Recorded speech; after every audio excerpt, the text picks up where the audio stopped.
అండి అందరికీ good morning. ఈరోజు మా ఇంట్లో అయితే సండే స్పెషల్ గులివిందల కర్రీ అండి. యాక్చువల్లీ మా ఊర్లో అయితే గులివిందలు అంటారు, ఇక్కడైతే రాజారాణి అంటారు హైదరాబాద్లో.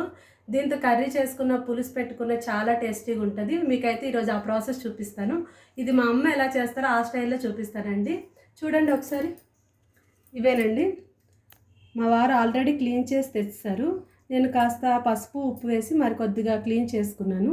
ఈ గులివిందలను అయితే ఇప్పుడు కర్రీ చేసుకొని మీకు చూపిస్తాను. ఇప్పుడైతే స్టవ్ పైన ఇలా బొగన్ పెట్టుకున్నామండి. దీంట్లో ఒక 5 టేబుల్ స్పూన్ వరకు ఆయిల్ వేసుకోండి.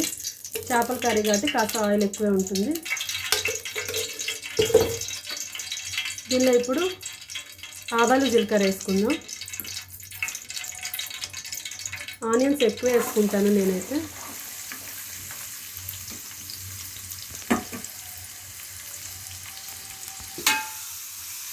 ఆనియన్స్ అయితే ఫ్రై చేస్తాం కదా. యాక్చువల్లీ ఇవైతే సముద్రం చేపలు మా ఊర్లో ఎక్కువ దొరుకుతాయి. మాకు శ్రీకాకుళం దగ్గర సముద్రం ఉంది, మా ఊరి దగ్గర అనమాట. అక్కడైతే చాలా ఎక్కువ దొరుకుతాయండి, బాగుంటాయి కూడా టేస్ట్. ఇవైతే చూడండి, ఆనియన్స్ వేసినాయి కదా, మరి కొంచెం వేగనిద్దాం. చూడండి, ఆనియన్స్ అయితే కాస్త ఫ్రై అయ్యాయి కదా. ఇప్పుడు అల్లం తెల్లుల్లి దంచి వేసుకుందాం. మా అమ్మ అయితే ఎప్పుడు ఇలా కచ్చా పచ్చాగా దంచే వేసుకుంటుంది.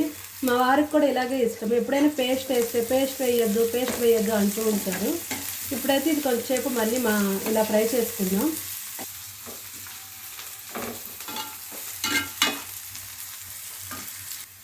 ఇప్పుడైతే ఒక్కొక్కటి యాడ్ చేసుకుందామండి. గులివిందులు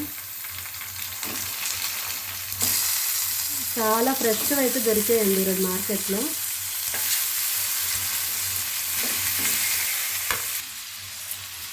ఫిష్ అయితే ఇప్పుడు ఇలా కుదుపుకోవాలండి. గరిటె పెట్టద్దు, ఇరిగిపోతాయి కాబట్టి ఇలా కుదుపుకుంటే సరిపోతుంది, విరగకుండా వస్తుంది.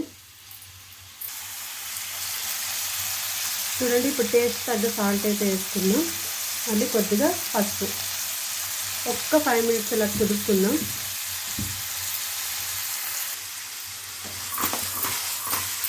పసుపు ఉప్పు వేసుకున్నాం కదా, ఇలా పైకి కిందికి చేసుకోవాలి. ఇప్పుడు కారము, ధనియాల పొడి, కొద్దిగా టమాటా ప్యూరీ అన్నీ వేసుకుందామండి. ఇదిగోండి, టమాటా ప్యూరీ అయితే కొద్దిగా వేసుకోవాలి.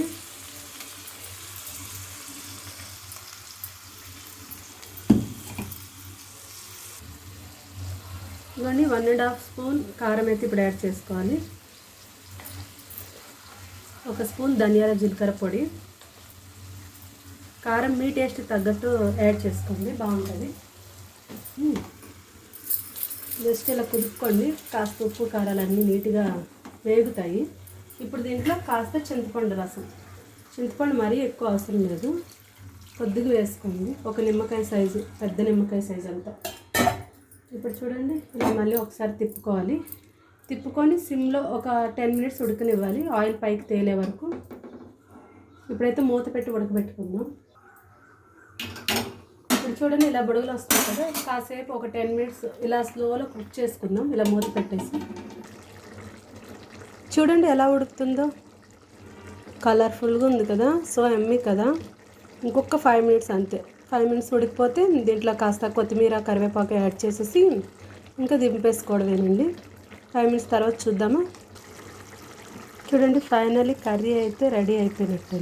దీంట్లో ఇప్పుడు కాస్త కొత్తిమీర ఇలా వేసుకోవాలి. కరివేపాకు కూడా వేసుకోండి, ఫ్లేవర్ బాగుంటుంది కాబట్టి. ఇదిగోండి, ఎంతో టేస్టీ అయిన చేపల కర్రీ, చేపల పులుసు రెడీ అయిపోయింది. ఇది మా ఆంధ్ర స్పెషల్. మన కర్రీ అయితే రెడీ అయిపోయినట్టేనండి. ఈ వీడియో అయితే నేను మా బావకి డెడికేట్ చేస్తాను. ఎందుకంటే మా బావగారాలు మధ్యప్రదేశ్లో ఉంటారు. మా అక్కేమో నాన్ వెజ్ తినేదనమాట. మా బావ ఏ రెసిపీ చేసినా, అంటే వాళ్ళు ఎప్పుడైనా వచ్చేటప్పుడు నేను వండినా కూడా ఈ రెసిపీ బాగుంది ఎలా చేస్తావు అని అడుగుతూ ఉంటారు. ఇప్పుడు నేను యూట్యూబ్ స్టార్ట్ చేసిన నుంచి ఆయన అయితే ఇందులో చూసి నాకు కామెంట్ చేస్తూ ఉంటారు. అందుకని ఒక విధంగా చాలా హ్యాపీగా ఉంది. ఫైనల్లీ మా ఆంధ్ర చేపల కర్రీ అయితే రెడీ అయిపోయింది. మీకు ఈ వీడియో కనుక నచ్చితే తప్పకుండా లైక్ చేయండి, సబ్స్క్రైబ్ చేసుకోండి ప్లీజ్.